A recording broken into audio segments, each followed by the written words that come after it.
6 rebounds per game. He is on the sideline and out for the rest of the tournament after the injury suffered yesterday. And actually, Robinson will not be in the starting lineup, as Johnson will get the start. Pat Driscoll, Ray Perrone, Brian O'Connell are 3 officials for semifinal number 2. And as you say, Lamar Johnson, a 6'3 junior from Scranton, PA, in the starting lineup as well. So 2 switches in the backcourt out of necessity. Meanwhile, number 32 in white, Harris Mansell, is playing on a bad ankle with an injury also suffered in the quarterfinals yesterday. Here is Jason Thompson, the Conference Player of the Year, 6'11", 250 pounds. And as you said, Rob, he must play like a pro, like the pro scouts say he will be next year. He's got to carry this ball club, especially with his brother out. Devison's pass, corralled by Spongy Benjamin, who pulls it back out to Ben Farmer, who misfires on his first shot. Stilfen gets away with a little shove and gets the rebound. Devison once again right back to the bucket, and that is his forte. And one of the places where they will really miss Ryan Thompson is trying to keep Devison out of the lane. Devison quick with the basketball and coming down the stretch. He's been playing like an elite point guard in this league. Thompson, no double team, driving on Benjamin, and we've got a whistle and our first foul against Spongy Benjamin. And I don't think you'll see a lot of double teams. Matt Brady's game plan coming in is, hey, Jason Thompson can beat us. We're not going to run a double at him. And there you see Coach Brady as part of our coaching matchup presented by Anaconda Sports and The Rock. He said it's a pick your poison. Run doubles at Jason Thompson or allow him to kick it out to open three-point shooters. He says we're going to live with the 2s from Jason Thompson, not going to give anybody else 3s on the perimeter. Head coach Tommy Dempsey, the 2008 MAAC Coach of the Year, and trying to lead his team to the NCAA tournament for the first time since 1994.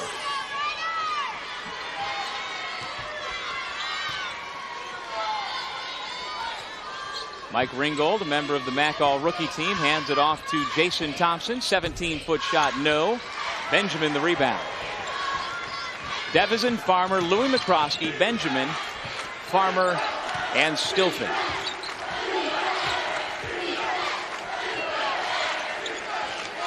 McCroskey, who struggled in the quarters yesterday, misfires on his first attempt, and Jason Thompson the rebound. Well, McCroskey trying to get himself back into shape and playing shape. Missed 10 games with the ankle injury. They weren't sure whether or not they would get him back for the end of the regular season, as well as the MAAC tournament. Thompson, nice spin move, drop it off Ringgold. Off the up fake, he can't get the layup, but there's his partner in crime underneath, Jason Thompson. And that's exactly what Matt Brady said. We got to eliminate those tip-ins, those layups in transition. Ryder on the make, comes back and shows 2-3 zone. Got to make sure you find Farmer, terrific three-point shooter. Stilfen from just outside the foul line shows his range. And Stilfen, a guy with good skills, especially his passing skills from the high post.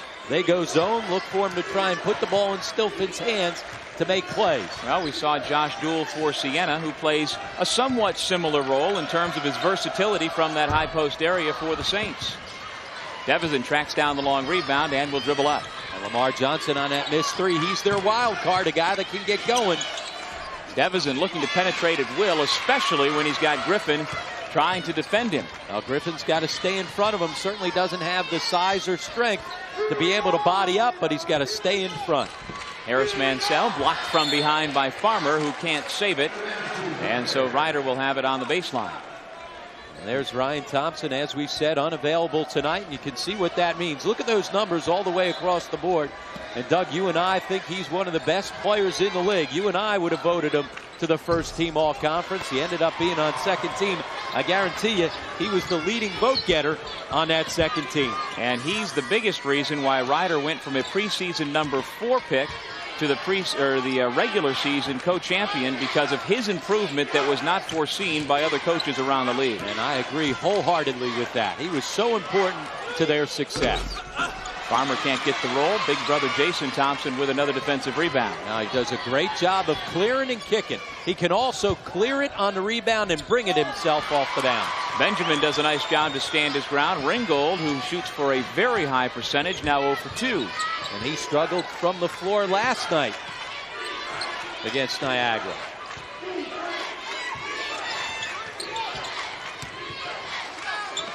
McCroskey from the corner. Well short. And again, he just does not seem to be in rhythm and in a good flow offensively. Jason Thompson fouled on the catch. Somehow the 6'11", 250 All-American center able to sneak behind the defense. And that takes us to our first media timeout. We'll step away with Matt Brady's Red Foxes having the early lead 4-2. Marist 4, Ryder 2, early first half of semifinal number 2 here in Albany. These two teams have not been longtime members of the conference. They were teams 9 and 10, added back a little over a decade ago. And you see the series history with Marist holding the 21-16 advantage. And part of that series history, back when they were in the NEC, both teams came to the MAAC from the NEC. Had some good battles in conference play prior to coming into the MAAC. And this year, these two teams split their games, each winning on the other's home floor. So here, the tiebreaker game on a neutral floor. And Jason Thompson at the line trying to retie the ball game. And that he does. And Marist won the ball game that Louis McCroskey played in and lost the game where he was not available. Well, there seems to be a direct correlation between his availability on the floor and them winning ball games. And like in the quarterfinal yesterday, that doesn't mean he's scoring 20 points, but his presence makes the people around him better. And again, he was only 2 for 9 from the floor, but he defended, he rebounded, and again, just being on the floor helps create some space for other guys on his team. Devison misses. McNamara tips it up. Johnson the rebound for the Bronx. Here's Harris Mansell. Eyes the rim and buries it. Now Mansell, a terrific three-point shooter, and even though he's playing on a bit of a sore ankle, he's a guy whose game is not predicated by blinding speed or athleticism. His game is all about skill. Well, he had 13 points in last night's quarterfinal victory. They knocked off Canisius in a thriller, perhaps the best game of the tournament so far. 75-71. The 10th seeded Golden Griffins gave the co-champs all they could handle. And once again, Ryder in the zone, and not a bad idea, especially with Farmer on the bench. That's the three-point shooter you got to crowd. Griffin crowds him, but Gavin knocks down the shot regardless. A little different when Griffin gets up and crowds you.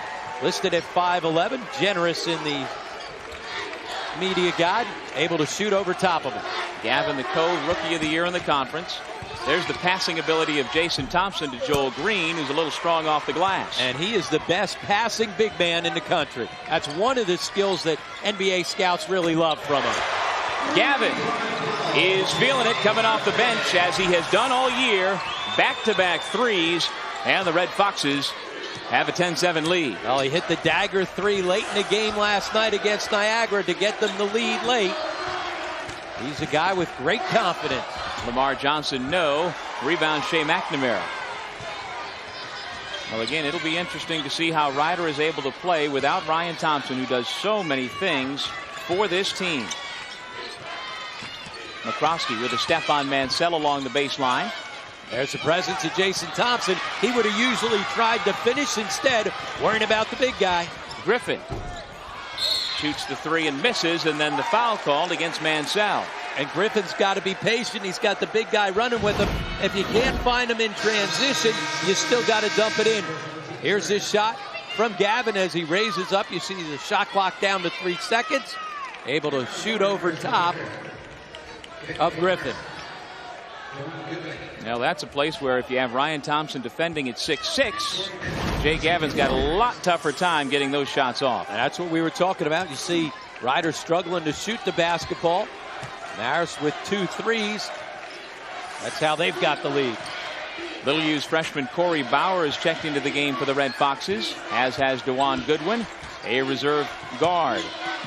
McNamara's pass knocked away. Red Foxes fortunate to keep possession. And now you've got a couple of three-point shooters against the zone. Oh, you don't need another one. Just put the ball in Jay Gavin's hands. Well, Gavin scored 11 in the second half last night against Niagara. He's already got 9 here in the first half against Ryder. And he had a great month of January, had 5 consecutive games of 20 or more, so he can certainly get things going. Cam Warner in the ball game for Ryder. Foul called against Goodwin.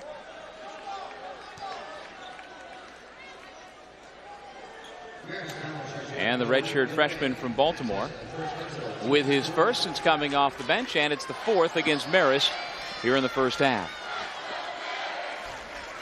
Good crowd made the trip some 85 miles from Poughkeepsie here to Albany, rooting for the Red Foxes, who see their 9-0 run snapped by Warner. And Cam Warner, one of those unsung heroes as a senior, a guy that can knock it down from deep. That was a bit of a force by Gavin. He had hit his last three, so trying to extend the range. Griffin penetrates around Goodwin and nicely banks it in. Well, Griffin's going to get big minutes here tonight, taking advantage early on of the opportunity. Ryder back within a point. Goodwin lost the handle. Mansell picks it up. Ryder with a chance to take the lead. Warner along the baseline with the floater, and he was hammered.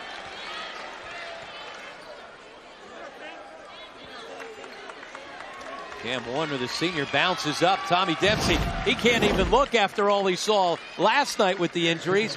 Wow, he just gets smacked across the face right there from McNamara. And as they showed the replay up on the message board, Ryan Thompson knows all about that. He took an inadvertent elbow to the chin last night that sent him to the hospital. Yeah, his was inadvertent. The foul from McNamara was not inadvertent. When he was going to give up the foul, not saying he was trying to smack him across the face, but clearly he was trying to go get contact. So McNamara, the 6'9" senior from Milwaukee, with the foul.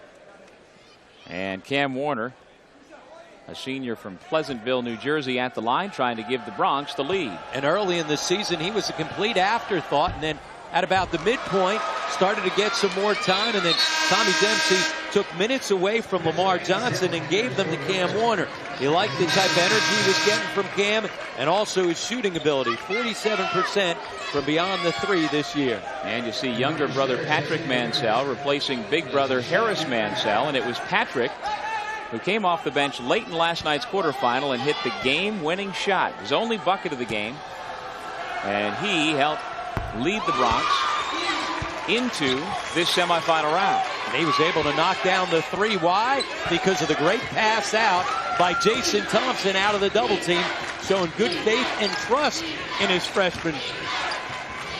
Which is something that Patrick Mansell acknowledged in the post-game press conference, saying he appreciated the trust from his All-American teammate.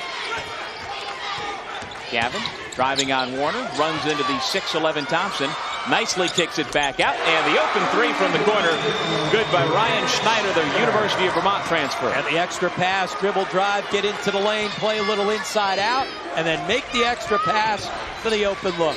Marist with 4 3-pointers so far, 3 by Gavin, 1 by Schneider. Inside they go to Thompson, and he's got a chance for an old-fashioned three-point play.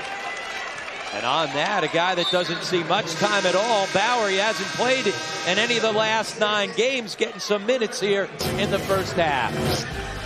The Marist Red Foxes looking to punch their ticket into tomorrow night's MAAC Finals.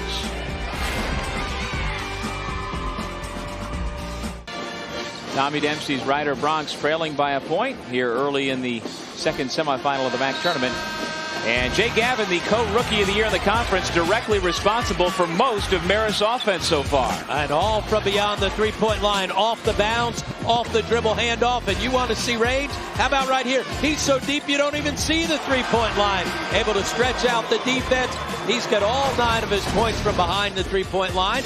And on the last possession, had a hockey assist. It wasn't his pass that made it, but getting into the lane, kicked it out. The one extra pass got him a wide open look in the corner from Schneider. Well, he was a 5-time winner of the MAAC Rookie of the Week award, and then really went into a lull as the season wound down to a close. But we have seen in a nutshell through the first 9 minutes why he was honored by the league on Thursday. As you said yesterday, Schneider stepping up against the zone defense.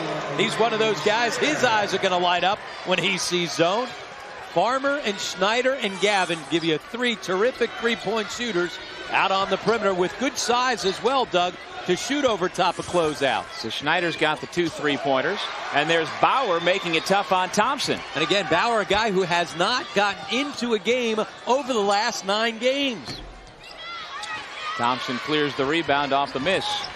Some confidence from your coach, huh? The freshman. Well, he's getting some time because he does have some size.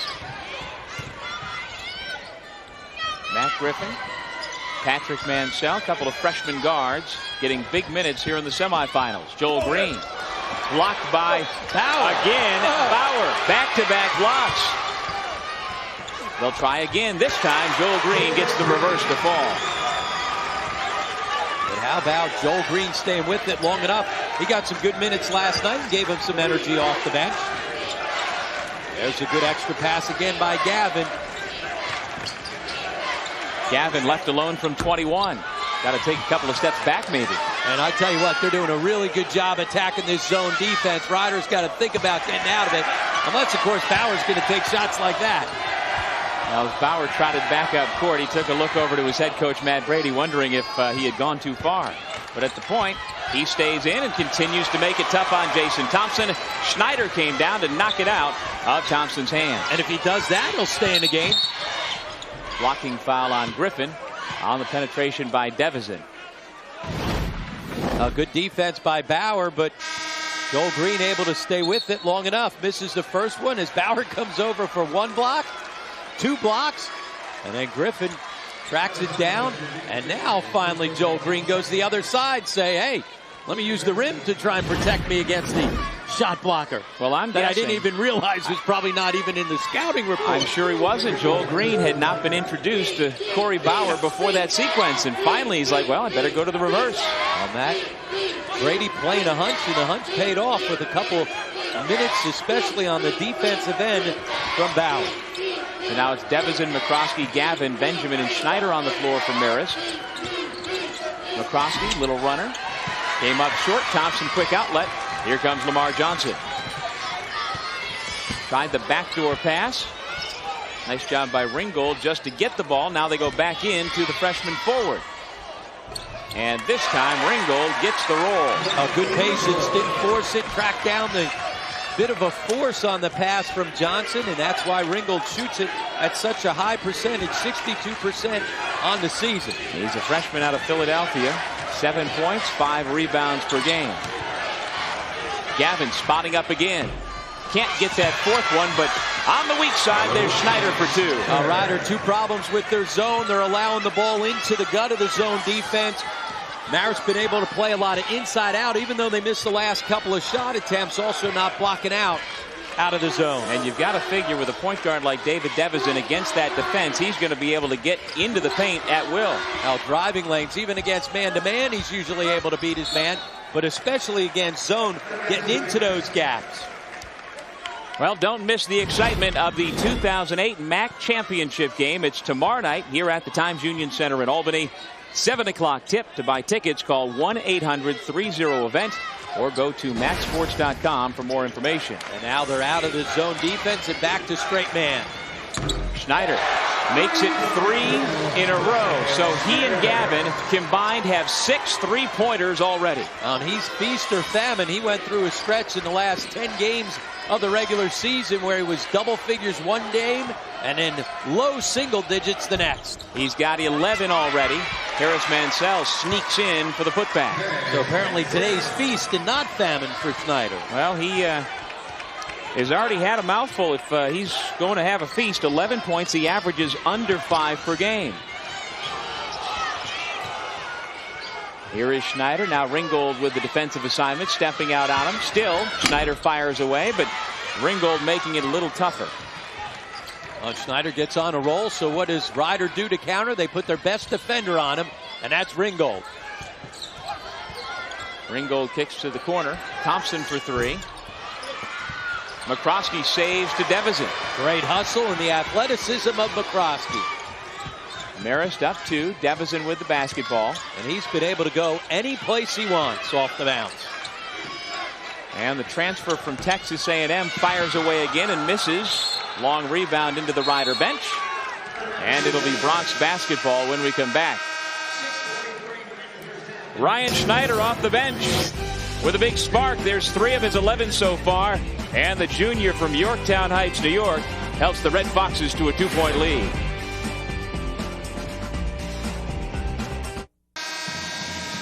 The number 6 seed Marist with a 2-point lead over the number 2 seed Ryder here in the MAAC semifinals. Jason Thompson draws a ton of attention wherever he goes in the MAAC this year. So far today, 7 points and 6 rebounds. And what he's done, he had 1 tap, he had 1 layup in transition and got to the foul line. So he's not been able to score against the half-court set defense, but he's used his energy to go get some scores. On StatTrack, Marist has just been shooting the lights out from the perimeter, and you really get the feel that the Red Foxes have a big lead, not just a 2-point lead, but Ryder's been hanging in there. Because of the points in the paint, not though by necessarily Jason Thompson. That time he gets his first score in the half-court set. Well, folks think that Jason Thompson is going to be picked in the first round of this year's NBA draft, and if that happens, he would be the first MAAC player since Randy Woods back in '92 out of LaSalle to go in the first round out of the MAAC. He's also trying to make some school history if he can get there as well, as we've got a jump ball. Ringgold ties up McCroskey. Now here's John Thompson again on the face-up, spins. Nice step through and good finish right there off the glass. He was looking for the contact. Soon as he scored it, you saw looking back at the officials saying, hey, I'm the NBA player. I'm supposed to get that call. We are here at the Times Union Center in Albany, part of the Citizens Bank MAAC Championships, their second semifinal. Doug Sherman, Rob Kennedy, here with just over 6 minutes remaining in the first half. Farmer, McCroskey, Gavin, Schneider, and Benjamin on the floor for the Red Foxes in red. 5 to shoot. Farmer being hounded by Harris Mansell, so Gavin lets it fly. Thompson the rebound, so the Ryder Broncs with a chance to take the lead. Lamar Johnson kicks it out. Harris Mansell, clean look from 20, but it's Farmer who clears the glass. A good play, and that was made by Johnson, penetrating and kicking. McCroskey knifes to the basket and a blocking foul against Ringgold. Well, knifes to the basket, and then when he leaves the floor, he's got the good body control to slide by the defender. By doing that, you force the block call instead of the charge. Well, this is a Marist team that starts a backcourt that both started in big conferences. David Devizin at Texas A&M, and Louis McCroskey spent 3 years at Syracuse before transferring to Marist for his final year. We talked about the fact that they struggled with him out of the lineup, just 4 and 7 when he was out with the injury. Get your tickets now for the MAAC Baseball Championships in Trenton, New Jersey, May 22nd, 23rd, and 24th. Buy tickets by calling 609-394-3300 or go to the conference website at MAACsports.com. McCroskey gets 1 out of 2, his first point here this evening. 25-24, Marist back up by 1. Schneider active on both ends. The steal turns into a leak out by Jay Gavin. A nice tip ahead to himself to be able to go track it down. Well, the list that Jay Gavin is part of for terrific freshmen in the country. He had 5 straight 20-point games back in January. The only other freshman to have done that, Eric Gordon of Indiana, Michael Beasley of Kansas State, and James Harden from Arizona State. And he seems to have that scoring touch back here tonight. Harris Mansell with the bucket for Ryder. 27-26. 2 of those guys will be playing in the NBA next year, and he'll be playing right back here in the MAAC. He'll be the defending co-MAAC Rookie of the Year. Farmer catch and shoot from the corner. Long rebound, Harris Mansell. And one thing that the zone has done is it's forced a lot of threes from Marist. They've made a decent amount, but a lot of 3-point field goal attempts for the Red Foxes. Ringgold the finger roll. One of the reasons why he's able to just make layups and take layups is his ability to put the ball to the floor and get by people to get to the rim. He's a guy that cannot shoot it. And when I say can't shoot it, wait till you see him get to the foul line. It is a bad release. 32% on the year is pretty bad. Oh, and it does not look good.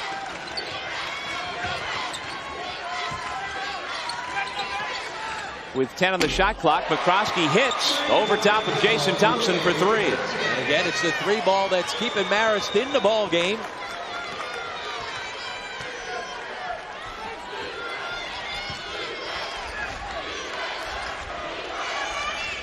Griffin, Ringgold, Johnson, Jason Thompson, and Harris Mansell has got the ball now.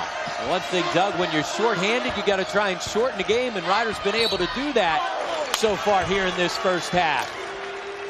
Ryan Stilfen picks up the foul. Been able to slow things down by mixing up the zone and the man, and it's kept them right in the ball game. Foul number 2 on Stilfen, who pleads his case.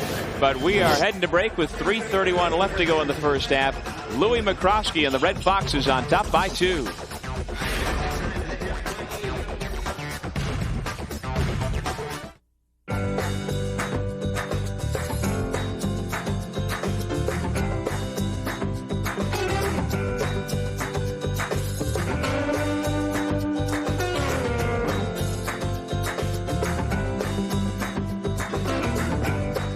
St. Peter's College, success is a team effort.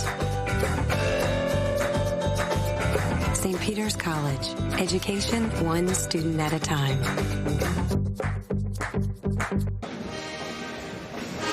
The Times Union Center in Albany was built in 1989, known as the Knickerbocker Arena. Then the naming rights purchased by Pepsi, known as the Pepsi Arena for a few years, and now the Times Union Center, named after the local newspaper in town. Coming up at halftime, we'll catch you up to date on all of the MAAC Men's Awards. We'll also update the MAAC tournament and have our highlights and statistics from the first half here between the Red Foxes and the Bronx. They call themselves Red Fox Nation. The fans that made the drive about an hour and a half up from Poughkeepsie to Albany. Perhaps not as vociferous as Red Sox Nation and not as numerous, but certainly within the MAAC, there is no more rabid fan base than the folks from Marist College. And I guarantee a few of them have had a long day as well, probably here for the women's championship earlier today when the Marist Red Foxes, ranked in the top 20, able to capture the MAAC championship in the tournament after running through the league undefeated during regular season. Yeah, they got the automatic bid along with that, and they might have, had they lost today, still gotten an at-large bid into the big dance. Now, there's no question they would have been an at-large selection, and now the question becomes, how high of a seed?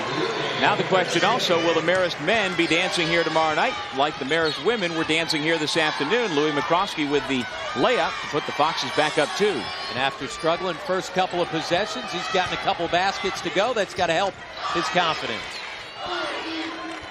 Ringgold on the post with Shea McNamara defending. Jump hook off the mark, and there's McCroskey further asserting himself. Yeah, asserting himself with his athleticism. Schneider fouled on the 3. Ringgold got a piece of the arm.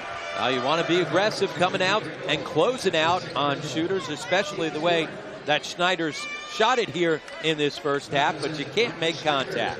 Second foul on Ringgold, and the 4th against the Bronx. And so Schneider, who was part of that University of Vermont team that knocked off Syracuse in the first round of the NCAA tournament a few years ago, at the line contributing some more.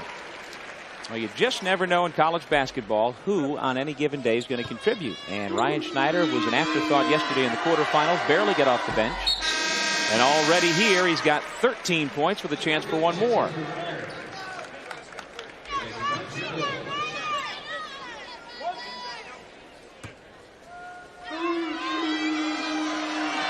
And there's a chance if Marist winds up winning this ball game, he'd be facing his old teammate from the Vermont Catamounts, Josh Duell. They both transferred out after Tom Brennan left as the head coach at UVM. Former roommates at Vermont.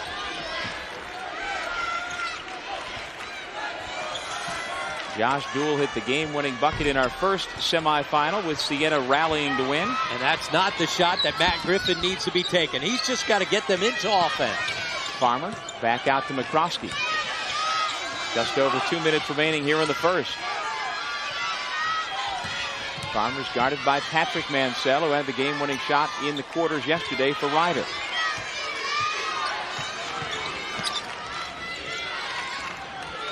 Ten seconds on the shot clock, and now Marist is going to have to get it going. McCroskey off the glass again, this time too strong. Thompson the rebound. It's been a long time since the Ryder Bronx have given the ball to the pro on the floor. Three-point shot off the mark by Johnson. And that string's going to continue. At times they forget about the fact that Jason Thompson's on their team. He's already got a double-double with that rebound. 11 points, 10 rebounds for the big fella who's running the floor. Ball. Get him the ball, please. I beg of you. Instead, Patrick Mansell puts up an air ball. I mean, my goodness gracious. You've got an NBA first-round pick there. You can't throw up shots like that. He's got to get touches. He gets touches on the defensive end because he rebounds every basketball. Give him some touches on the offensive end. 1 minute to go here in the first half. It does make you wonder, Rob. Schneider off the mark. McNamara after the rebound, and he's got it. That's what he does. Gives him energy. Schneider again. And that's what he does. Knocks down threes. Guys playing to their strengths. Problem is, the Rider Broncs aren't playing to their strength.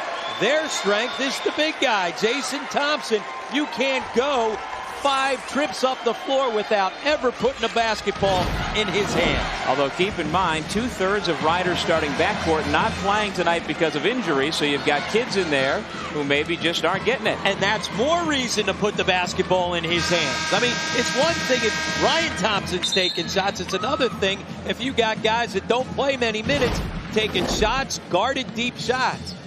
It's interesting, too, Jason Thompson hasn't been sitting in the post.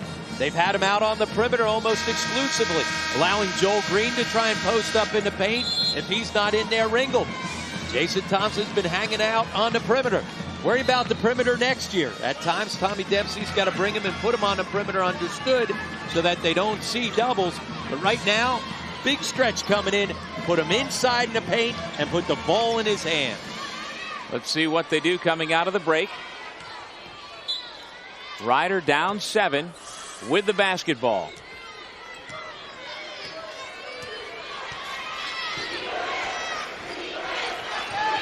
Back into the ball game for Marist. Corey Bauer, the 6'8" freshman. And there's the big fella with a two-handed flush. That's why it's not a bad idea to go ahead and do that.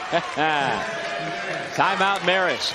And though Tom Dempsey on the timeout has the opportunity to completely set that up. And as you mentioned, a couple of young guys not playing, you know, the minutes that they're used to. Matt Griffin a backup, but off the timeout, there's the execution. Yeah, you're not going to stop that. Well, Patrick Mansell clearly got the message. And I would imagine Coach Dempsey was reinforcing in the huddle what you were reinforcing on the air. Yeah, he took the timeout, being able to set up where the basketball is going to go. But that's where your teammates, you just got to be smart sometimes. All of a sudden, we're on the bad side of a 7-0 run. How do you stop the run? Give it to the big fella. The guy's got #1 on his jersey for a lot of reasons. Yes, he does. First-round draft pick, the #1 option. He won't be the all-time leading scorer in Rider history, but he's going to be #1 in a lot of categories when he walks away from the program sometime later this month. All-time leading rebounder in school history. Guy that rebounds, blocks shots, runs the floor. And a guy who's gotten better each and every year, and that's why he's got an opportunity to play at the next level. And it is interesting how his maturation really seemed to get a big boost over the summer when he was playing in some of the national tournaments. He roomed with Georgetown's Roy Hibbert at the Amari Stoudemire camp, and he realized even though he's given up a couple of inches to the big guy, he can play with the big guys who are headed to the NBA. Here he is defending McCroskey, who kicks to Schneider with 2 seconds left in the half. Off the up fake, he goes into the locker room with finger raised toward the sky. 18 points, a new career high, all in the first half. Schneider and the Red Foxes on top by 7. He made the shot, but it was Louis McCroskey who made the play. You can see his importance in so many ways here in this first half. Our score at halftime: Marist 39, Rider 32. We'll be back to Albany right after this with a MAAC halftime report.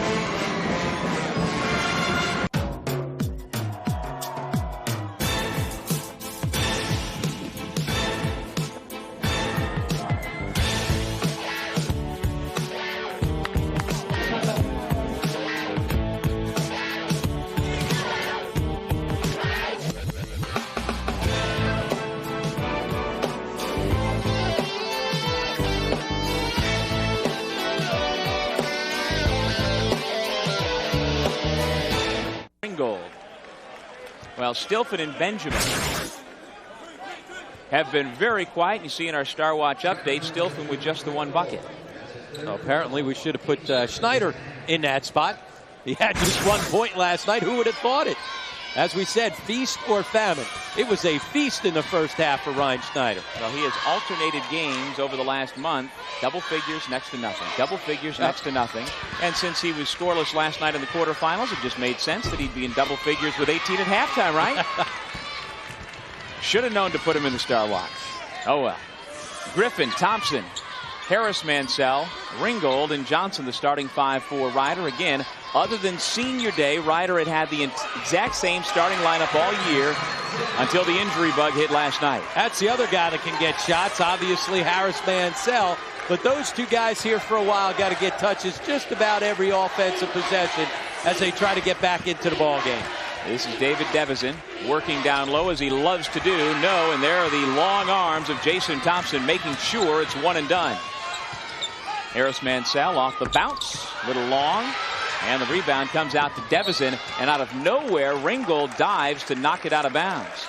Well, quick shot that possession by Mansell, especially since he was guarded out on the perimeter. It can be a quick one if he's open, but when you've got two defenders draped on you, you've got to be able to find a better shot. My idea of a better shot is any shot that Jason Thompson takes over the next 10 minutes. 18:30 left regulation. Ryder has a record of 22-9. They shared the regular season title with Siena, but through tiebreakers, it's the Saints who got the #1 seed and the automatic bid to the NIT if they don't win the MAAC tournament tomorrow night. And here's where your point guard, you want to rush it, but you got to be patient. Let the big guy get up the floor. Griffin found himself a good shot, but he came up well short. Again, you're rushing the ball up the floor. That doesn't allow you to get Jason Thompson involved. It's one thing if you've got numbers and you've got yourself a wide open layup, then fine, go ahead and take it. If not, wait for the big guy to get up the floor. He's got every rebound on the other side. He's got 13 rebounds. Give the guy a chance. Now, Jason Thompson has 3 games of at least 20 points and 20 rebounds so far this year, and he's well on his way. Again here tonight, 2-point shot for Lamar Johnson, and he comes up gimpy after landing awkwardly on the foot. Marist calls timeout. Now, Matt Brady not happy with his team's energy as Ryder's gotten themselves right back in the ball game. Indeed, they have. The Bronx are bucking back within a point of the Red Foxes.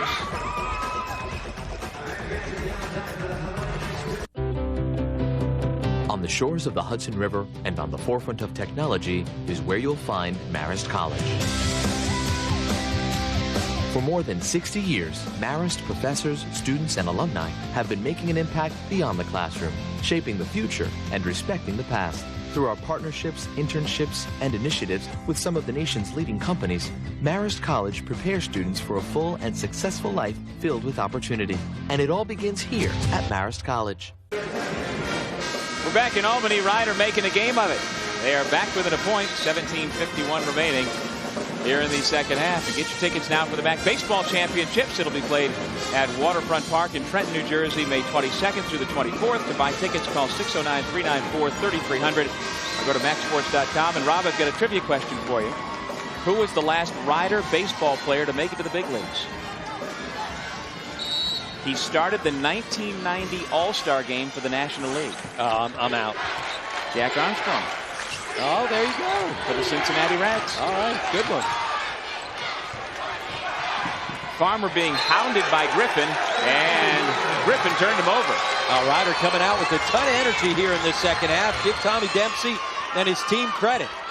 They struggled coming down the stretch at the end of the first half, but look at the hustle right there by Matt Griffin to get a hand on it, and then it ended up on the foot of Farmer. And so Ryder with a chance to retake the lead. It was 39-32 at halftime. 6 straight points to begin the second half for the Bronx. Bad pass. Can Thompson save? The timeout was issued. No, they weren't issued. Okay. Nope. I watched Pat Driscoll, and I thought his signal was saying he's given the timeout to that bench, but you're right. He was saying clearly out of bounds. Red Fox's ball. He's too good of an official to get that one wrong. Been a very well officiated game here so far tonight with the veteran crew. Wish the same could have been said about your play-by-play partner. There's the man of the hour coming back in, Ryan Schneider, with his 18 points off the bench in the first half, replacing Ryan Stilfen. So when your two bigs, Spongy Benjamin and Ryan Stilfen, combined for 2 points in the first half, doesn't hurt to have Schneider score 18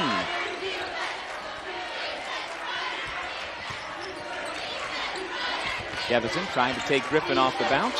Back to Schneider. Unable to keep it going. He hit the big two-point shot right before the intermission. It made it 39-32.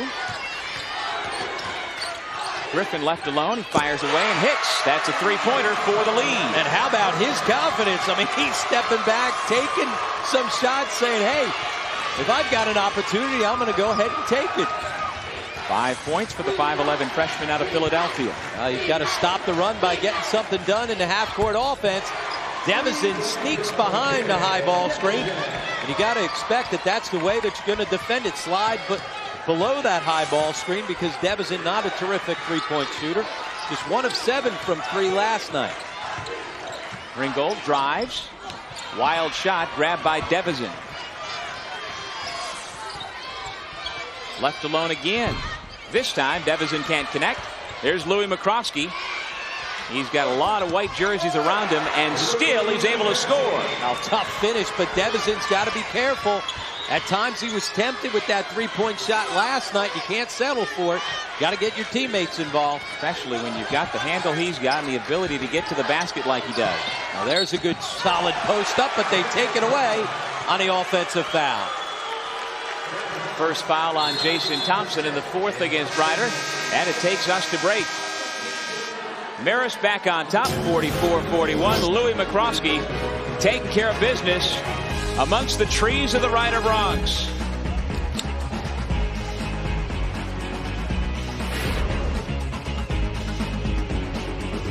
Marist 44, Ryder 41, early second half here in Albany. And don't miss out on the excitement. Your chance to be here for the Monday night MAAC championship game is here. For tickets, you can call 1-800-30-VENT or go to MAACsports.com. It's all part of the Citizens Bank MAAC championship game right here at the Times Union Center. Here's what we saw earlier in the semifinals. Siena surviving and advancing. Loyola had a big lead at halftime. The Saints able to rally, and they are awaiting the winner of this one. Will it be co-champion from the regular season against co-champion of the regular season Ryder, as Cam Warner called for grabbing a handful of the jersey of Jay Gavin? Or will it be this regional rivalry where the two campuses, Marist and Siena, about an hour and a half apart? Matt Brady, a Siena grad, all sorts of storylines potential, regardless of who wins this second semifinal. Either way, it's going to be a good ball game, and as you said, a lot of different storylines. See everybody crowding up on Jay Gavin as soon as he touches the basketball. Gavin hit 3 threes early in this ball game to get Marist offense on track. Devison on the switch tried to take Jason Thompson off the bounce, couldn't do it. But you see how he keeps his dribble alive to give himself some options. Schneider bottled up. The Ryder defense is really picked up and forces the turnover. Over and back violation. Now they have certainly, as you said, gotten up and put terrific ball pressure on defensively. It's been their defense that's gotten them back into the game. Credit Tommy Dempsey's team. Talked to him earlier today, and he said, you know, we don't have a defeatist attitude saying, oh, we get bad luck yesterday and not worrying about that. No, woe is me. They've come out and had good energy. At times they've gotten away from the big guy, but they certainly have shown a lot of heart. Jason Thompson and Spongy Benjamin with elbows flying on the post, and it's Benjamin from the Red Foxes who gets whistled for the foul. Jason Thompson working for position inside, and it's physical in there. And there you see Spongy Benjamin just grabbed him, threw him away. Didn't get the foul the first time, but you're not going to get away with that twice. Ryan O'Connell let the first one go, but not the second. Harris Mansell, strong move to the basket, but Benjamin appeared to get a piece of it. Now, Spongy Benjamin, he's not scoring it, but he is having a presence on the defensive end. McCroskey from the foul line. Off the mark, he has struggled with the jump shot here this weekend.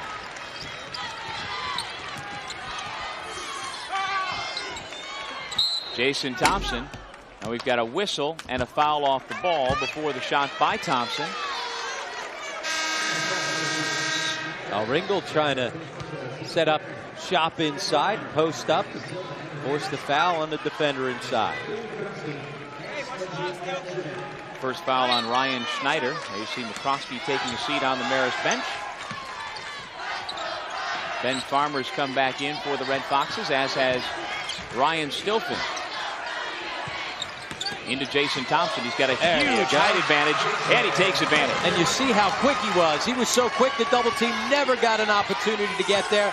That's another good set play off the baseline out of bounds. When they've been able to run sets, they've gotten them touches. It's in transition that they've forgotten about it. He leaves Stilfen alone to come up and set the double team, and then Stilfen fouled on the help defender. Now this is at the back end of the baseline out of bounds. You see Thompson coming in off the back screen, sitting in the post, and he's got the switch on Farmer. And as soon as he does, you see his quickness right there. Great feet. His skills, passing the basketball, his ability to step out onto the perimeter, and his quickness. Just a few of the things that the NBA scouts really like. And we've told his story many times in the past, but it's worth telling. Jason Thompson was only 6 feet tall when he got to high school, grew to be 6'8" by the time he was a high school senior, and has added 3 more inches in college. So he brought a guard's skill set with him to college and has grown to the height of an NBA power player. And it was interesting, as a freshman, he was just kind of like a gangly colt. He got all of his baskets off energy. Tips, runouts. He didn't have any type of polished low post game, let alone a perimeter polished game. Ringgold trying to clean up the mess, and he can't do it. Schneider with a big defensive rebound. And how about the effort, though, that they've gotten from Matt Griffin here tonight? Patrick Mansell with the rebound. Again, 2 starters for Rider University out with injury. Tommy Dempsey, the head coach, slows down his 2 freshman guards, saying work the offense and find the big fella. Cam Warner with the runner. Even though it wasn't Thompson, it was within the context of the offense. And good traffic cop. Put up the stop sign. Slow down. Let's get something. At times, Matt Griffin going 90 million miles an hour. That's a good job coaching from the sideline by Dempsey to slow him down. Ben Farmer to Stilfen. And he's got Griffin on him, but does not try to drive on him. Devison backing down Ringgold. Loves the contact. Ringgold stands his ground, and now the loose ball heading toward the sideline. It's Rider basketball as Devison wound up underneath the press table. Now Devison, a guy that gets into the lane, but once you get there, you got to figure out who you're going to try and go attack. The best defender for the Rider Bronx is Mike Ringgold. You see right here, holds his ground.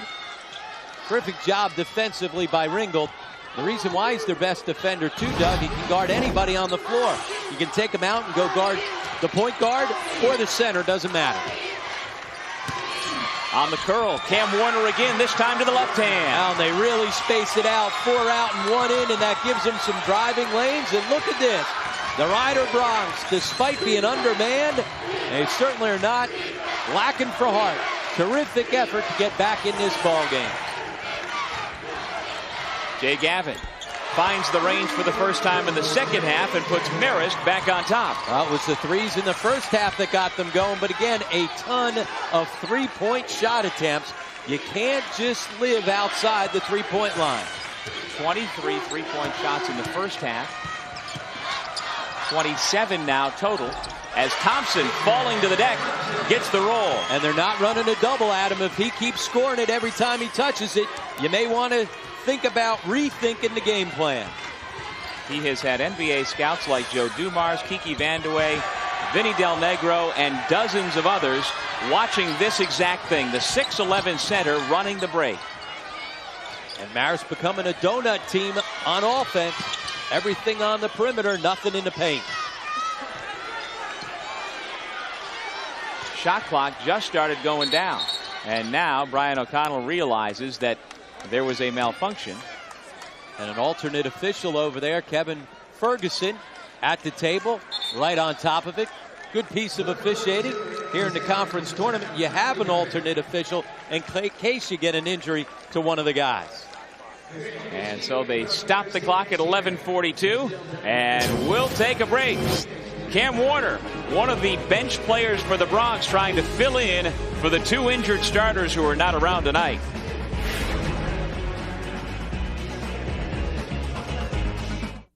What does it take to be a leader? A strong foundation to understand the challenges of our world. The vision to inspire others. The desire to make a difference. Jesuit education at Loyola. Preparing tomorrow's leaders today.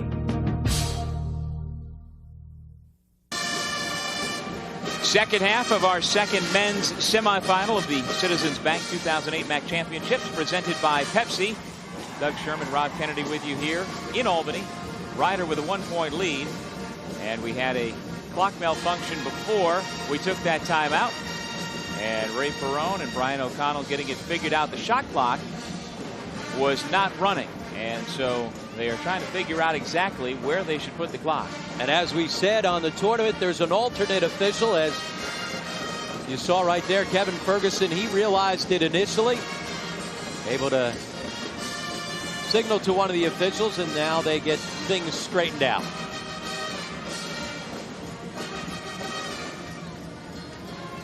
Ray Perrone taking care of business, as he always does. There are the last two MAAC Coaches of the Year. On the left, Tommy Dempsey, this year's Coach of the Year. And Matt Brady, after having led his Red Foxes to the regular season title in 07, won that same award.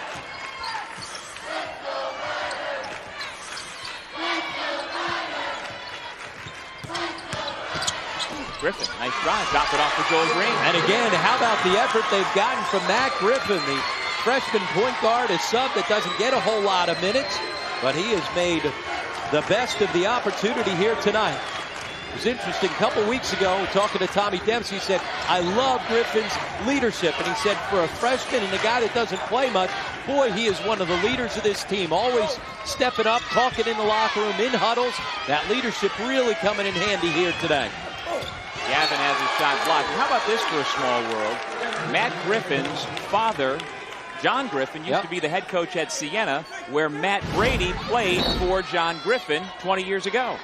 And here Jay Gavin going inside, and there is a team block. Joel Green got a piece of it, as did Jason Thompson.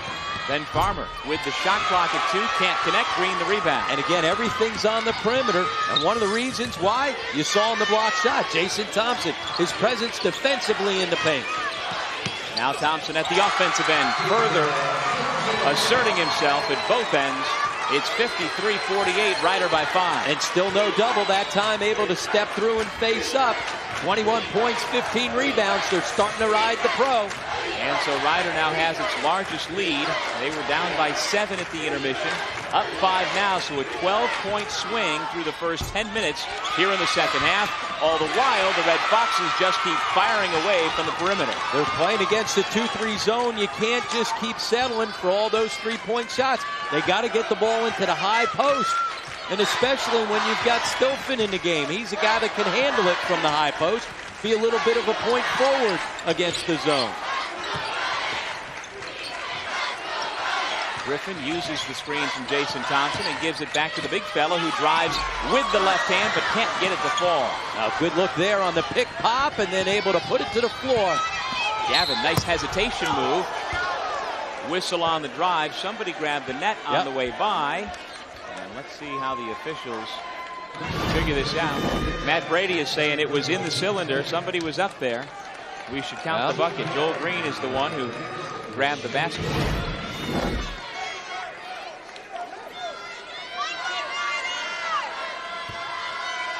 And Matt Brady calling out 32. Let's see if that's a change of defense. Gavin's able to step to the line and convert. On the rest for Matt Griffin, a guy who plays a few minutes throughout the season, but getting a ton of minutes here tonight. But he's a guy that's got a motor. You see Ryan Thompson coming over to say, hey, thanks, man.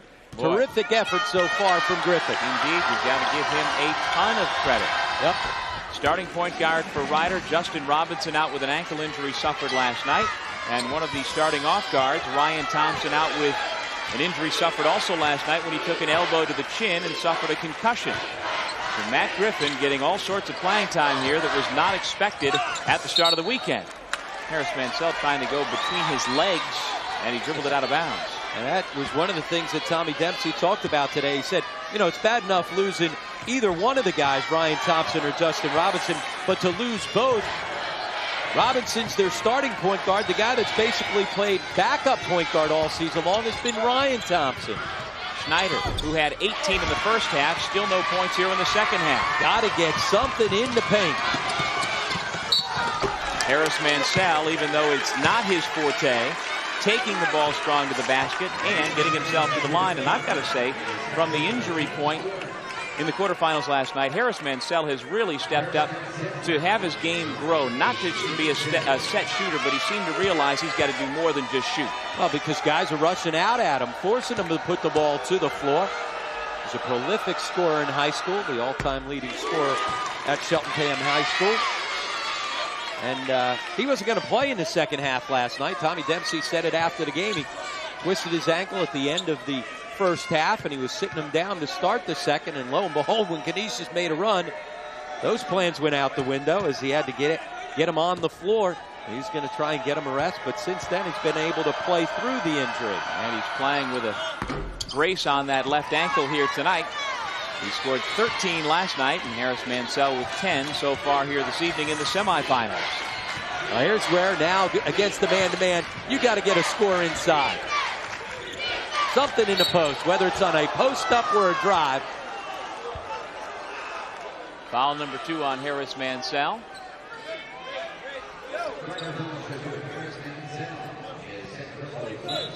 Just the 6th against Ryder, and so a non-shooting foul. Farmer, Schneider, Gavin, Stilfen, and McCroskey on the floor for the Red Foxes. Nice look. Stilfen, though, blocked. Green and/or Thompson up top. And again, that's why they're not going inside, because of that defensive presence. Harris Mansell well short on his bid for a 3. But 32 three-point shot attempts for Marist. Even though they've made 10, that's just too many shots from the perimeter. Harris Mansell picks up his 3rd personal foul and 2nd in very short order. If you're worried about Jason Thompson coming over to block everything, got to figure out how to get him away from the basket. Come run a high ball screen to take him away from the basket, and then get somebody driving into the lane on a good angle. Look at that. The numbers. It's really hard to fathom that you can have such a disproportionate number on the right-hand column. And their loss at home, they took 28 threes in that game. That was a season high. Looks like they're going to shatter that number. Gavin will get the bonus. He's got 16 points to lead Marist. And now with Ryan Stilfen on the bench, you talk about trying to draw Jason Thompson away from the basket. Without Stilfen, it's really hard to do that because Spongy Benjamin can't shoot from the perimeter. Yeah, much more difficult. That's why you got to go run a high ball screen. Get the big guy out of the paint if you're not able to score it in there. Schneider deflected the ball out of bounds. We're at the MAAC Tournament 2008 Citizens Bank Championships. Second of our men's semifinals.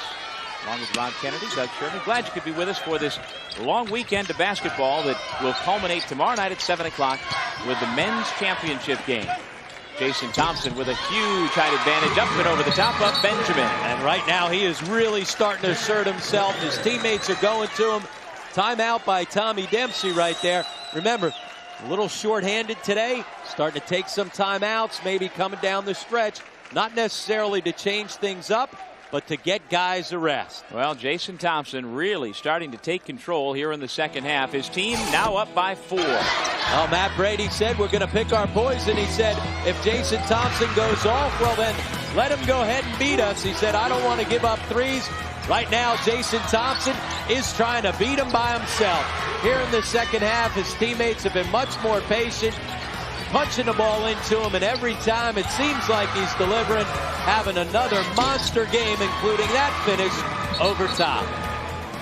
Jason Thompson is a communications major at Rider University who a couple of years ago was talking about being an ESPN sports anchor. Now he's got aspirations not to be the guy introing the highlights, but being a guy on the NBA highlights. And one thing is, he's a great teammate. Tommy Dempsey talked about how easy it is to coach him. He knows he's going to be a pro, but he is a terrific teammate. I think a lot of that comes from having his brother on the team, and he doesn't act like a star. He doesn't demand the basketball at times. He doesn't all of a sudden get on guys. Right now, he is doing a terrific job of carrying this team when they've gone to him. Well, his career high was 33 against St. Peter's late in February. He's got 23 so far here tonight. And it's interesting how over the summer, going to the LeBron James camp and going head-to-head with the Kings, and going to the Amari Stoudemire camp and doing well against the other bigs around the country, like his roommate out there, Roy Hibbert. He has really helped to, build his confidence that, no, I'm not just doing this against MAAC opponents and, mid-level college opponents. I can do this against the best in the country. And that as well got his confidence up, and all of a sudden started to move him up the draft board, and he's continued to move himself. Probably started the season projected as a second-round pick, and clearly now projected as a first-round pick. Well, when he volunteered to play one-on-one against LeBron James, it certainly raised some eyebrows, and then he didn't embarrass himself. And there's where you got to go. Put the ball to the floor and try to get something. Draw Jason away and let Louis McCroskey take advantage of his athleticism on some slashes to the basket. And then Schneider the takeaway. Gavin calls for the ball from the head of the key, and this time he buries it, and just like that, the Red Foxes have the lead.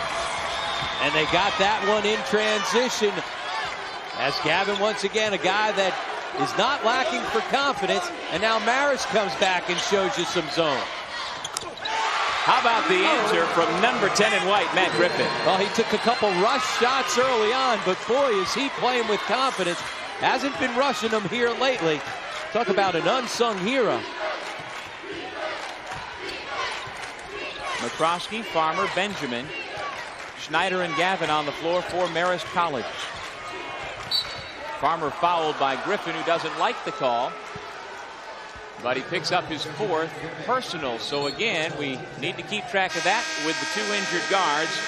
Now your starting point guard for the night is in real foul trouble with 6:40 to go. Jay Gavin giving Marist the lead for the moment, but Ryder back on top.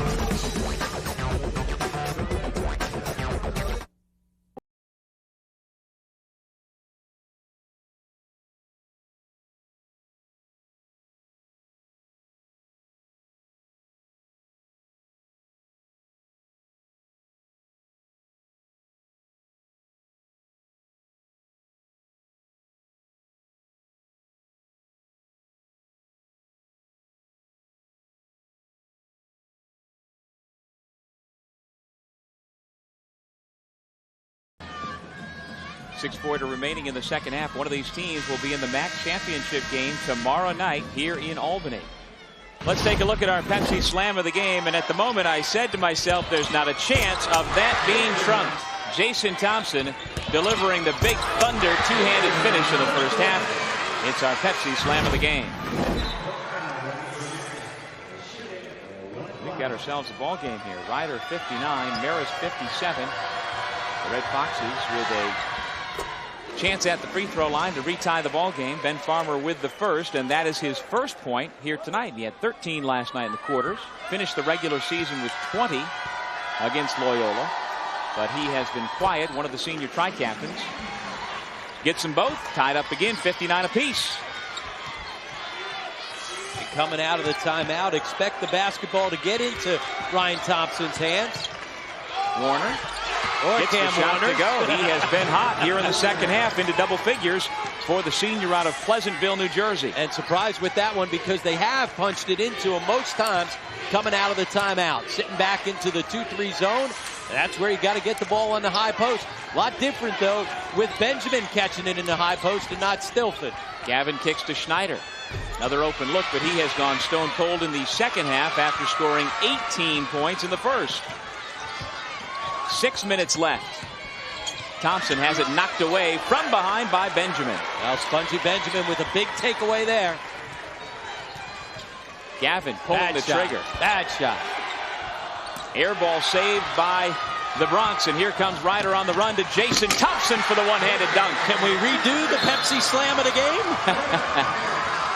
Ryan Schneider trying to make a good hustle play, but it turns into an assist going the other way. You don't want to save the basketball underneath your own basket. And one of the things the NBA scouts love is his ability to run the floor, coming right at you. And the boys in white and cranberry, despite missing two of their key players, back on top by 4. And nobody changes ends faster than the big guy. I mean, no post player in the country can run the floor like Jason Thompson. He outruns the guards, and they say he does it every day in practice. He's already got 3 20-point, 20-rebound games, the most in a single season over the last 12 years, and looks like he may have his 4th if things continue. 25 points and 17 boards. Well, they didn't ride the pro in the first half, but they are riding him all the way to the finish line here in the second half. Indeed, they have saddled him up. Yep. And big number 1 looks up at the big jumbotron above the floor here at the Times Union Center to realize his club has a 4-point lead with 5.5 to go. And he didn't play well last night. He put up decent numbers, you know, another typical game, 18 points, 11 boards, but he didn't play well last night. He has been completely impressive here tonight. There's the short corner against the zone, but they've got to get Stilfen into the high post area. McCroskey able to gather and put it up and in. Tough finish, but again, that's where he can get points, slashing into the gut of that zone defense. When you get inside now, kick it out and get some threes. There's a difference. You can take 3-point shots, but they can't be forced guarded threes. Can't be quick in the shot clock, and they can't be forces. Thompson inside, they go to Ringgold. Nice pass back out to Thompson. 3-second violation on Ringgold, who thought there'd be a shot and didn't vacate the paint in time. No, he thought Jason was going to pull that 3, but instead was hanging out for the offensive rebound. Under 5 minutes left here in regulation. And just the 9th turnover. Look at both teams in single digits. Both teams have taken care of the basketball. There's the high post area.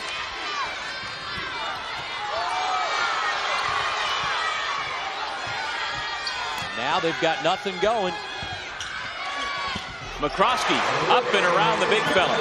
He's been able to bail him out by putting the ball to the floor and getting into the paint against the zone defense. Last couple of possessions, Doug, they haven't settled for threes. Instead, they've been able to find better shots.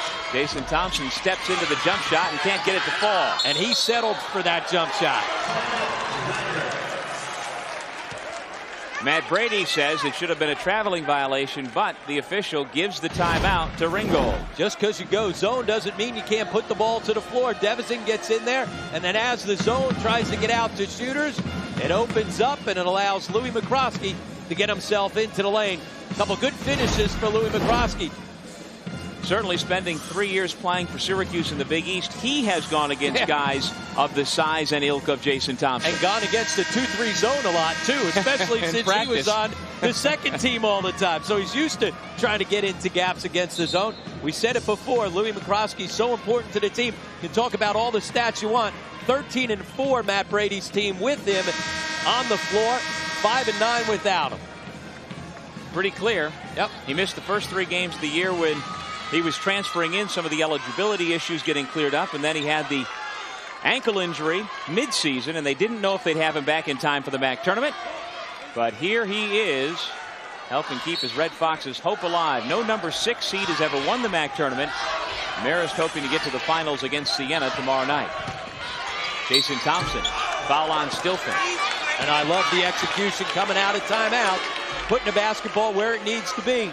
At times they've forgotten about him in transition, but they haven't forgotten him on baseline out of bounds or on set plays and possessions coming out of timeouts. There you see 4 points shy of 2,000. Jerry Johnson's all-time Ryder points record is intact. It's not going to be chased by Jason, but he is about to get to one of the great thresholds in college basketball. 2,000 points for, as you say, a young man who as a freshman was an afterthought in that offense.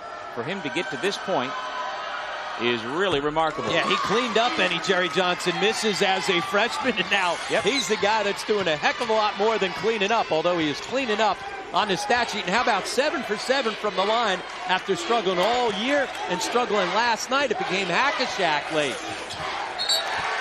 McCroskey turned his head and started to cut. Devison didn't realize it and threw it out of bounds untouched. We'll take a break with 3:48 left in regulation. 65-63 Ryder. Fairfield University is among the nation's top-ranked Jesuit universities and a valuable resource to the region, graduating students who are well prepared to make meaningful and lasting contributions to the greater community. Students of all ages choose Fairfield University for its convenient location, flexible schedules, and its dynamic learning environment anchored in the time-honored values of a Jesuit education. Discover the treasure that is Fairfield University. What are you looking for in a college? Cutting-edge academic programs, a faculty that's second to none, great recreational opportunities and residence halls? How about a college that will provide you with the education you need to become a leader in your profession and in your community? If that's what you're looking for in a college, you'll find it at Canisius. To learn more about Canisius College, call 1-800-843-1517 or visit us on the web at canisius.edu. Canisius College, where leaders are made. After shooting just 36% in the first half, Ryder here in the second half at 61%. He's gotten them back in the ball game, and that shooting percentage has gone up because of number 1 in white, Jason Thompson. He's gotten a ton of touches, taken advantage, and he's also stepped to the foul line. A perfect 7 of 7 after going 5 for 10 from the line last night. The other big spark in the second half has been Cam Warner, the reserve guard, who is 4 for 4. 1 for 2 from the line, 10 points in just 14 minutes. Foul on Thompson. He and Stilfen went crashing to the floor. And they say the offensive foul committed by Thompson. Well, you got to like the fact that he's being aggressive, and you see the off-arm as they get tangled up and both go down. I'll tell you what, if you're Tommy Dempsey, you may not like the call, but you certainly like the fact that your big guy's sitting in there and demanding the basketball. How about Farmer? He has been scoreless, a non-factor offensively. This after 3 terrific games, 2 to finish the regular season in a big game last night against Niagara. 10 seconds to shoot for Marist. And Stilfen out on the perimeter. He's got to get himself inside. Not a single red shirt under the basket as Ryder gets the defensive rebound. Under 3 minutes left on the clock. Well, they were all hanging out at the three-point line, so there was nobody that was in position for an offensive rebound. And by the way, that was just the second foul on Jason Thompson, so he just keeps doing his thing. Over 2,000 points and just carrying them coming down the stretch. The senior from Lenape High School in Mount Laurel, New Jersey, in the latter stretches of an epic college career. And you can't force it there. Another quick one. Again, if you get inside and then kick it out to a 3, that's a different thing. Quick guarded deep threes aren't going to get it done. Stilfen trying to sit inside. Foul against Ringgold along the baseline. You know, Jay Gavin hit his first 3 three-point shots of the night. He is 2 for 12 since. Too many three-point shot attempts. See what happens? You get the ball into Stilfen. The defense collapses. Now you kick it out, and Louis McCroskey's got a lane to go try to attack the basket.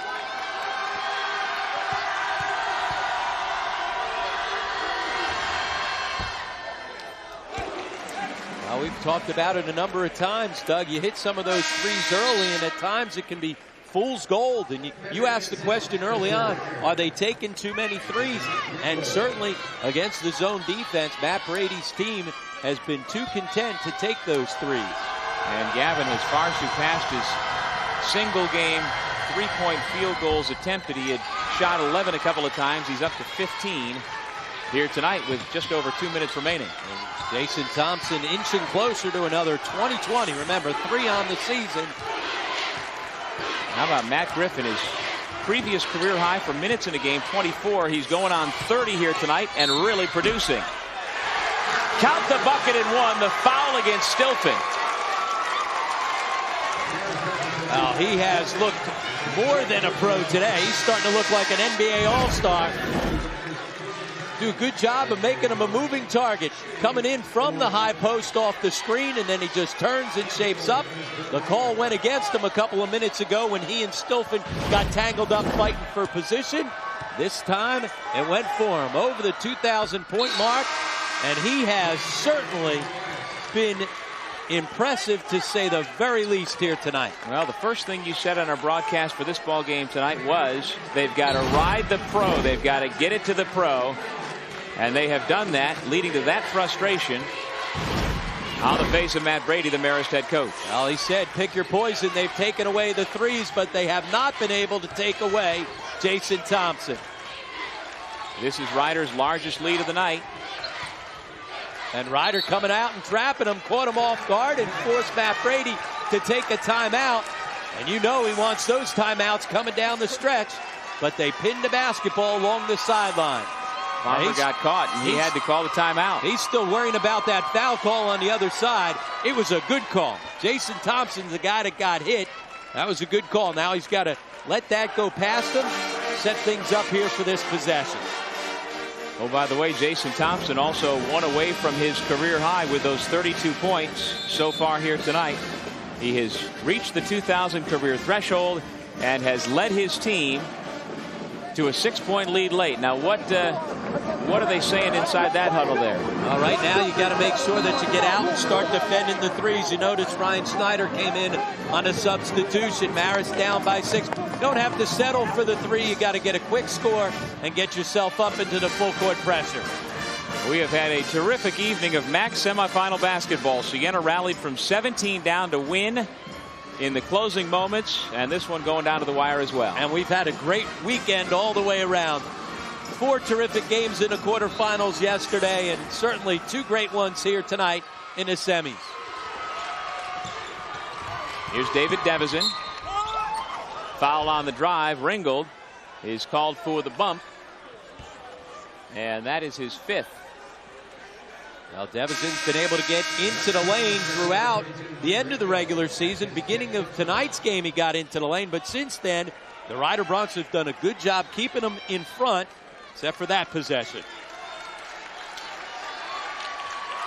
Well, no surprise here, Rob. Oh, that's good to see the truck's awake. Been paying attention. There you go. Jason Thompson, our Pepsi player of the game, 32 points, 1 off that career high, and very near another 2020 game, and it would be his 4th this year.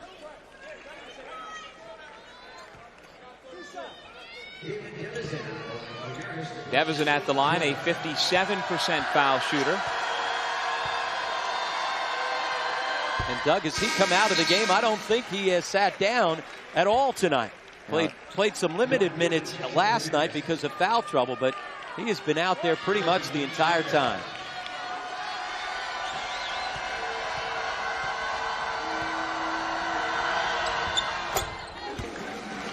Couple of big free throws to pull Marist back within 4. And still plenty of time. Here's where your defense has to step up and be big. And there it is. Turnover. Louis McCroskey forcing the turnover. The ball deflected back to Harris Mansell, who tried to catch it, but he was not yet inbounds from having just thrown the ball in. And remember last night, Matt Brady's team overcame a late 6-point deficit against Niagara to come up with the win. Lob into Gavin. He's out there with McCroskey, Schneider, Devizin, and Farmer. Let's see if Devizin can get in the lane. He can. His pass deflected out of bounds by Thompson. Well, you've got to stretch out of that 3-2 zone and worry about those shooters on the perimeter. That should open up some driving lanes.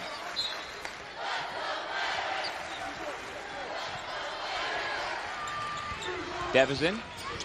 They lay off him. And I love the way he keeps the bounce alive. The other 4 players on the floor, though, can shoot the 3 for Marist. And there goes Devizin again, penetrating, kicking out. There's the 3 by Jay Gavin. It rims out. McCroskey in there fighting with the big guys for the rebound. And Matt Griffin is whistled for the foul. And that was a good-looking 3 from Gavin, even though it didn't go. And Matt Griffin on that foul will foul out with a gutty effort by the backup point guard, the freshman. And now they'll have to go the rest of the way without him. Matt Griffin got the start at the point, 5'11" freshman from Philadelphia, only because Justin Robinson, their regular starter at the point, who has started every game this year except the regular season finale, down with an ankle injury suffered in the quarterfinal round. But he is done for the night because of fouls. This is good ball movement, though. They got the basketball into the lane a couple of times. Then when you get an open 3, now guys are rushing back out at you to close out. And what does that allow? Allows the opportunity on the offensive glass. when you get good movement, that's when all of a sudden you get some more offensive rebounds. You get better looks, and you get some better action.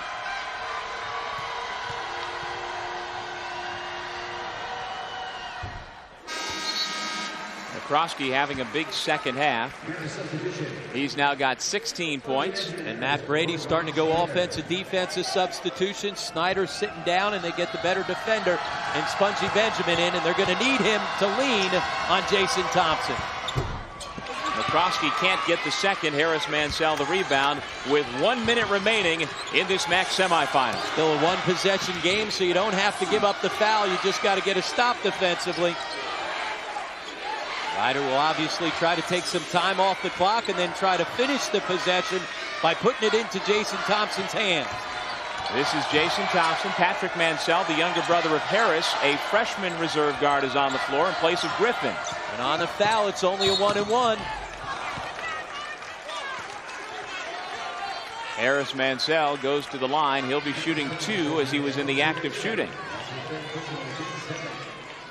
7th team foul against Marist.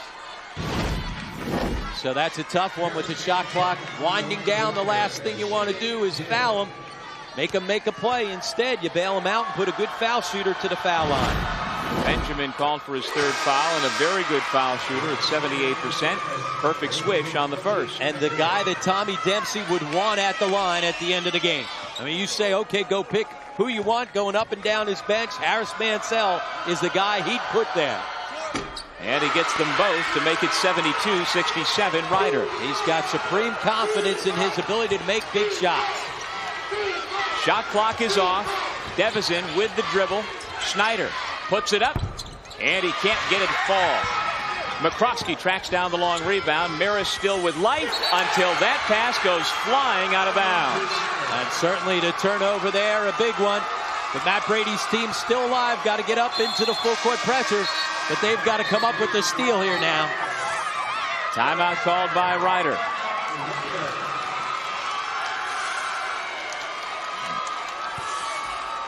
So off the turnover, Ryder has the ball to inbound in the backcourt. You imagine they'll go for the immediate steal and then foul. Absolutely. Got to get up into full court pressure. Trailing by 5. You really got to try and force the turnover. They did a couple of possessions ago with the full court press, but if you don't get the steal initially, you've got to give up the foul. Check. Guys got it? Hey, base guard, switch everything. 5-second goal, excellent catch, put him on the foul line, and then run down the floor and go to the basket to stretch out the game. When you have 2 timeouts to go, or then 1 to go, make sure we get a 5-second call and then work hard. Coach Kennedy?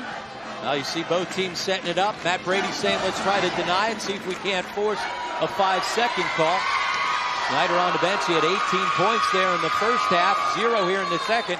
We said it was feast or famine game to game. It was feast or famine half to half. Patrick Mansell gets it into his big brother Harris, waiting for the foul to be given. And the whistle comes. Ben Farmer with the personal. And so once again, the junior, who is nearly an 80% foul shooter, will go to the line to shoot a 1-and-1. Yep. And that's why it was smart not to give it up.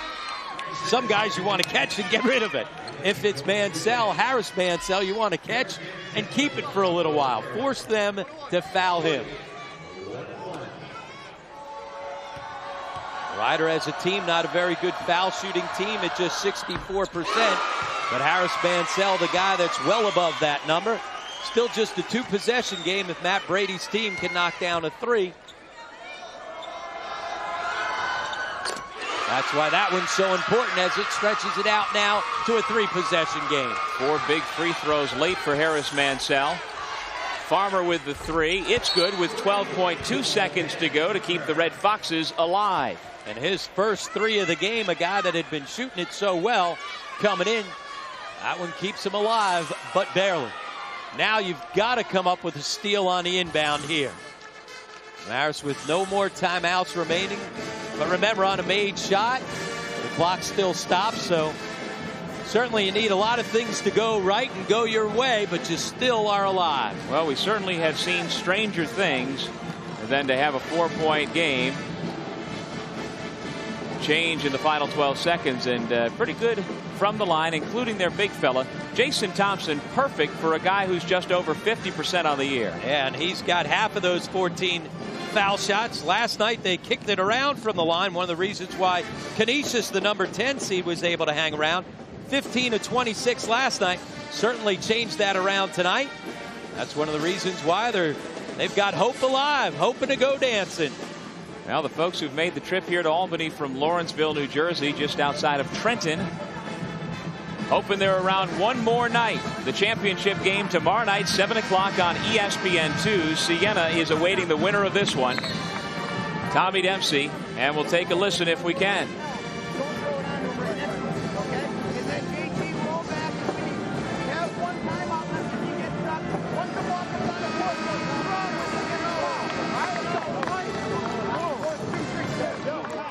You see right there, Tommy Dempsey spelling everything out. Ryan Thompson with a little smile and hug. Couple things, making sure, hey, if we can't get it in, don't turn it over. We got one timeout left. And then be strong with the basketball. Force them to foul you. Don't allow them to take it away. Patrick Mansell could have given it to his brother. Now he does, and there's the foul by Farmer. So again, credit Ryder, making sure they get that inbound to Harris Mansell every single time. And they have executed coming down the stretch. Remember, this is out without anybody who's played point guard for them all season long. Justin Robinson, their starting point guard, he has been injured, not playing. The guy who's played a lot of minutes at the point throughout the season, Ryan Thompson, he's not available. And then Matt Griffin fouled out. So you got no point guard, but they've been able to execute in late game situations. And a third straight 1-and-1 for Harris Mansell. He's hit the first 5.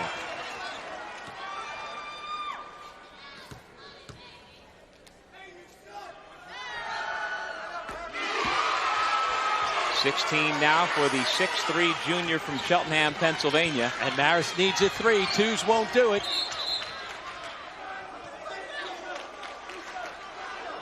And knowing that, Ryder aggressively gets out and challenges.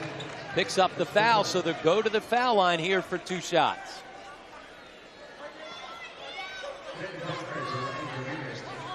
Foul called against the freshman guard, Patrick Mansell. And so Farmer at the line. He, too, a very good foul shooter, 78%.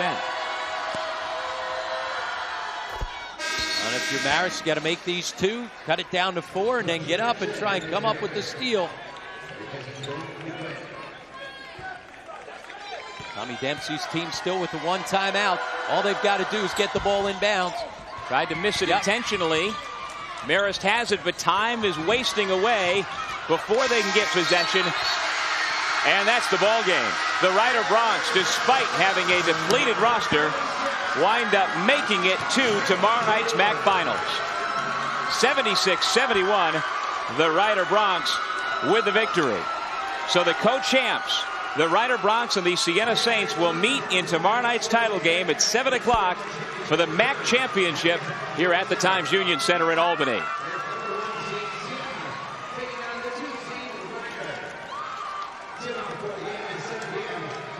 And we saw our Pepsi player of the game, Jason Thompson, receiving congratulations on the floor after leading his team back from a halftime deficit. They were down 39-32, but the big fella, JT, makes it a 5-point victory. 32 points. Yet another huge statistical night. Harris Mansell hit all the big free throws down the stretch. He finishes with 16 points. And so now Ryder and Siena will play for all the marbles tomorrow at 7 o'clock on ESPN2. A Ryder team that came here to the Times Union Center during the regular season and manhandled Siena, and then lost to those same Saints down in Lawrenceville a couple of weeks later on what was a buzzer beater by Josh Duell. So tomorrow night should be a doozy. All right, Rob Kennedy standing by with our Pepsi player of the game. Rob?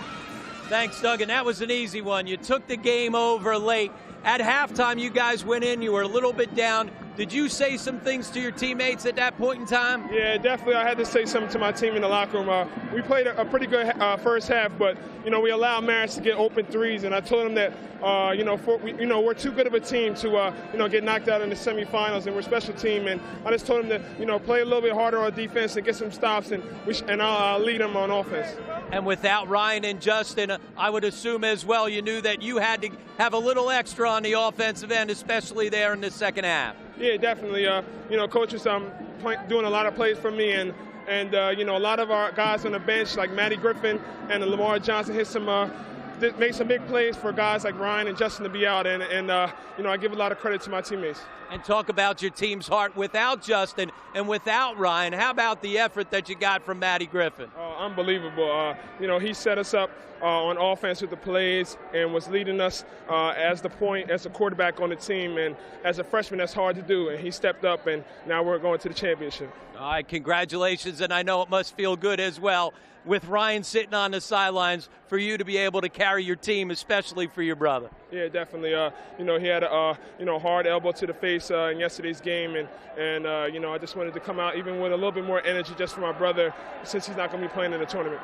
All right, congratulations. We'll see you tomorrow night in the final. We said before the game he had to play like a pro. He played like an NBA All-Star, especially in the second half. I'm sure people took notice of that performance. I mean, I told him earlier today in the hotel that he's got to earn his Player of the Year award tonight. We were very much undermanned, played 2 starters down, and just fought with a lot of heart and determination. It's the most proud win I've ever been a part of.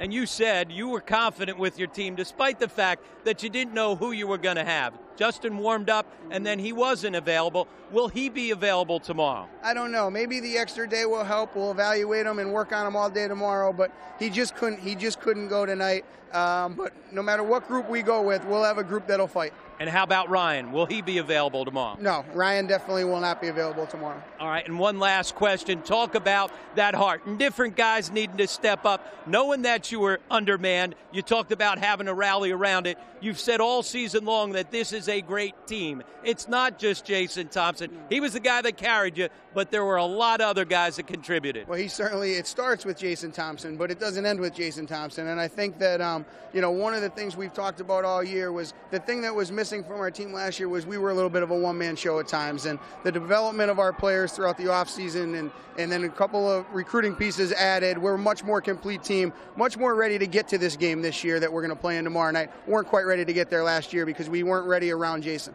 Well, Jason re-earned his Player of the Year. You re-earned your Coach of the Year. Terrific effort. We'll see you tomorrow night. Thanks, Rob. I appreciate it. Doug, back to you. All right, thank you, Rob, and thank you, Coach. The Rider Broncs with a 76-71 win over Marist to move into the MAAC Finals tomorrow night against Siena, so it will be the co-regular season champions, as it should be, going head-to-head for all the marbles. Siena got the #1 seed due to tiebreakers. Rider, though, will try to get the NCAA berth with a win tomorrow night. Again, our Pepsi Player of the Game, Jason Thompson, 32 points, 18 rebounds. The Broncs improved to 23-9. Again, our final score, Rider 76, Marist 71. Catch the